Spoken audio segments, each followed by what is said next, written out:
ये next topic है bacteria. इससे बहुत क्वेश्चन आते हैं। पहले तो यही पूछा जाता है कि बैक्टीरिया की डिस्कवरी किसने की थी और बैक्टीरिया को आइसोलेट किसने किया था, जर्म प्लाज्म थ्योरी किसने दी थी, जो बैक्टीरिया होते हैं कितने टेम्परेचर पर ग्रो करते हैं, और मोस्ट इम्पॉर्टेंट क्वेश्चन, बैक्टीरिया की जो मेम्ब्रेन होती है वो किससे बनी होती है, gram positive and gram negative bacteria. तो जो ग्राम पॉजिटिव बैक्टीरिया होते हैं उनमें पेप्टाइडोग्लाइकेन मेम्ब्रेन होती है, जो नेगेटिव होते हैं उनमें एब्सेंट होती है, उनमें म्यूरामिक एसिड की होती है। ये है डिफरेंसेस इसका, ग्राम पॉजिटिव और ग्राम नेगेटिव। आप अगर बायोलॉजी में ये बैक्टीरिया टॉपिक स्टार्टिंग कर रहे हैं पढ़ने की, तो सबसे पहले आप बैक्टीरिया को पढ़िए। अगर आपने बैक्टीरिया के साथ साथ में बैक्टीरिया आपका क्लियर है तो आप धीरे धीरे चल के आगे जितनी भी सेल्स होती है, क्योंकि हम क्या है इससे इंटरकनेक्टेड करके पढ़ते हैं। हमारे जो भी ये टॉपिक होते हैं ये होते छोटे हैं लेकिन ये इंटरकनेक्टेड होते हैं। अगर हमें इसका बेसिक पता होता है तो हम आगे की जितनी भी हमारी आगे के कॉन्सेप्ट बनते जाते हैं वो इसी पर बिल्डअप होते हैं। तो फर्स्ट ऑफ ऑल आपको ये सारी चीज़ें क्लियर होंगी तो आप आगे आपको दिक्कत नहीं होगी। कभी कभी क्या होता है लोगों का बेस क्लियर नहीं होता लेकिन वो आगे बहुत बड़ी बड़ी बुक पढ़ने लगते हैं, कॉन्सेप्ट क्लियर करते हैं, लेकिन आपका स्टार्टिंग कॉन्सेप्ट क्लियर होना चाहिए। ये है बैक्टीरिया का स्ट्रक्चर। और ये है size of bacteria, structure of bacterial cell and bacterial anatomy, shape of bacteria, bacteria की सेल वॉल। ये इम्पॉर्टेंट है कि जो बैक्टीरिया की सेल वॉल होती है ये 3 लेयर की बनी होती है। सबसे अंदर की होती है जो साइटोप्लाज्मिक मेम्ब्रेन होती है, फिर मिडिल में जो होती है वो सेल वॉल होती है, और जो आउटर मेम्ब्रेन होती है वो होती है आपकी स्लाइम लेयर।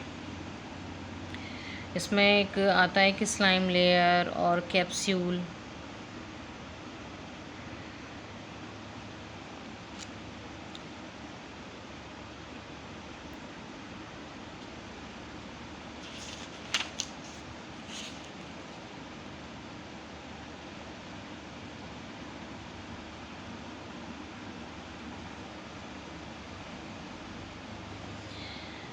मैं सच बता रही हूँ, अगर आप मेरे ये वीडियोस को देखकर अपने टॉपिक को कवर कर लेते हैं, आप मुझे कुछ पॉजिटिव हिंट दीजिए तो मैं इसको कंटिन्यू रखूँगी। अगर मुझे लगता है कि आपका इंटरेस्ट नहीं है ये बुक पढ़ने में या फिर आपके पास में नोट्स सफिशिएंट हैं, तो मैं क्यों इतनी मेहनत करूँगी आपके साथ में ये वीडियो शेयर करके।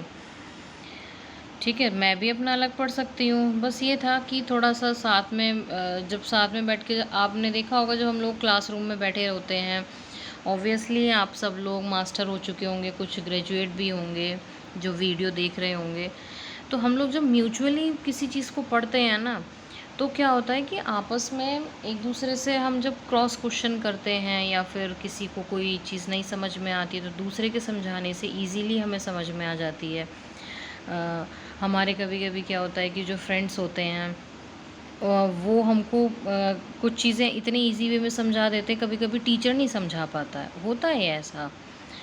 तो मुझे लगता है ये मेरे साथ नहीं सबके साथ होता है। तो इसी वजह से मैंने सोचा कि कभी कभी आप इतने बड़े कोचिंग इंस्टीट्यूट में, भाई वो लोग तो क्या है अपना एक स्टैंडर्ड से पढ़ाते हैं, ठीक है।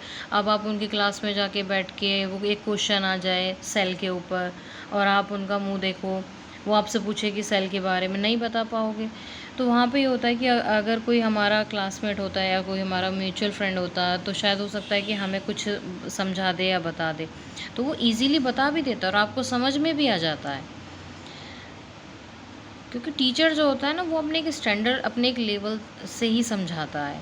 अब वो आपको उंगली पकड़ के ये तो नहीं बोलेगा कि सेल क्या होती है, चलो अब मैं आपको सेल पढ़ाता हूँ, सेल जो होती है बेसिक स्ट्रक्चर यूनिट होती है। तो मैं बस यही चीज़ें आपको बता रही हूँ। देखिए ये है एक topic, growth curve of bacteria. देखो इसमें क्या होता है ना, आपने कोई पेट्री प्लेट ले ली, ठीक है।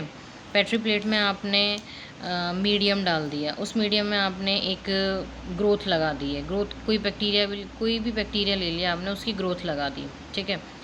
अब आपने उसको मीडियम प्रोवाइड किया है। तो क्या होता है, स्टार्टिंग में बहुत सारी ग्रोथ होती है। मतलब आप एग्ज़ाम्पल के तौर पर ऐसा मान लीजिए, आप किसी शॉप पर गए हैं, ठीक है? कोई न्यू वैकेंसी आई है, उसके बहुत सारे sold paper, unsold paper, test series बहुत सारी थी उसके बुक सेलर के पास में। तो जिसको पता चला वो वहाँ गया, उसने वहाँ से कलेक्ट किया अपना मटेरियल और अपना वापस आ गया, ठीक है?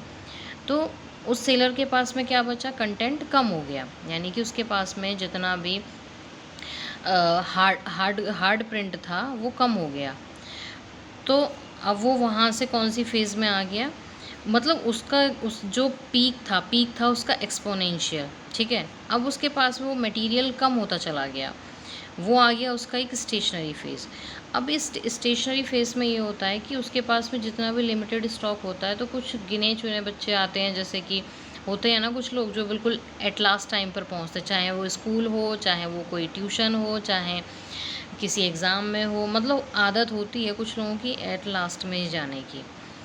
तो वो आ जाती है तुम्हारी स्टेशनरी फ़ेज़। स्टेशनरी फ़ेज़ में क्या होता है, जो उनके पास में उनका जो फूड स्टॉक होता है वो लिमिटेड हो जाता है। अब क्या है, एक दूसरे से वहाँ पर बैक्टीरिया क्या होते हैं, अपने आप को सर्वाइव करने के लिए एक दूसरे से फ़ाइट करते हैं, एक दूसरे को किल करते हैं। मतलब किल करने का मतलब वो ऐसे नहीं कि गोली बंदूक तान के बैठ जाते हैं, मतलब वो अपने अंदर से कुछ ऐसे केमिकल सिक्रीट करते हैं जो किसी अदर बैक्टीरिया के लिए हार्मफुल होता है। आपने पढ़ा भी होगा कि बहुत सारे बैक्टीरिया हैं, वो हर तरह के टॉक्सिन रिलीज़ करते हैं, वो हमारी बॉडी में किस तरह से इफ़ेक्ट डालते हैं, किस तरह से हमारी बॉडी उनके अगेंस्ट रिस्पॉन्स करती है।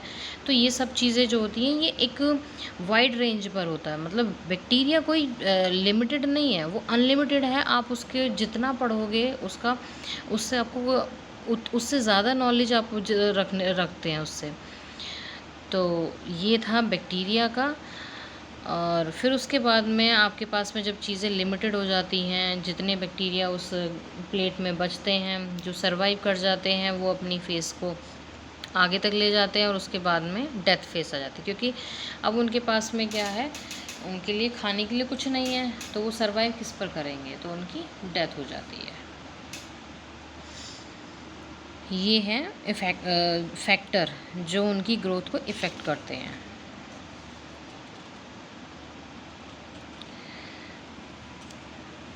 तो बस यही सफिशिएंट था आई थिंक। इसके बाद में तो ऐसा कुछ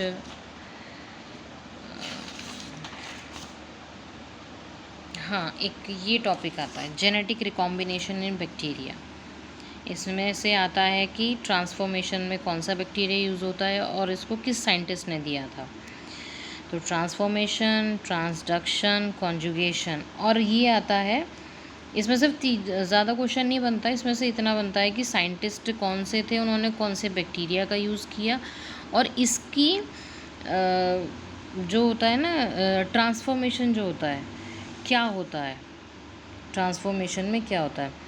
जैसे इसमें आप पढ़ सकते हैं कि इस क्रिया में डोनर बैक्टीरिया से रेसिपिएंट बैक्टीरिया में जो उनके हेरिडिटी कैरेक्टर्स होते हैं वो ट्रांसफ़र होते हैं, और इसकी जो यूनिट होती है वो होती है रिकॉन, यानी कि रिकॉम्बिनेशन।